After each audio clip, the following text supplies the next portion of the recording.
বন্ধুরা প্রথমে এই ভিডিওটি দেখো, তারপর এই ভিডিওর ফানি কমেন্টস গুলো পড়ে শোনাবো। Let's go. কি হয়েছে? আমার উপর রাগ করেছো? এত দেরি হলো কেন? জানো কখন থেকে অপেক্ষা করছি? বাপ রে বাপ, এইটুকু দেরি হলো বলে এত রেগে গেছো? কাল যদি আমায় অন্য কেউ বিয়ে করে নিয়ে যায়? এই!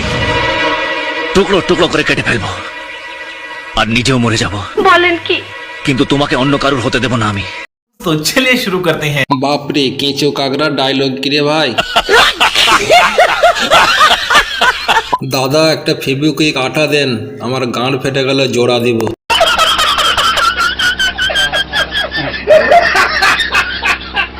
দাদা তুমি এখানে ভিডিও করছো আর তোমার পিছনে মাল চুরি হচ্ছে দেখছো? ঝাল লঙ্কা গুঁড়ো দাও কাকু, আর একটু আড়ালে চলো। अरे कहना क्या चाहते हो?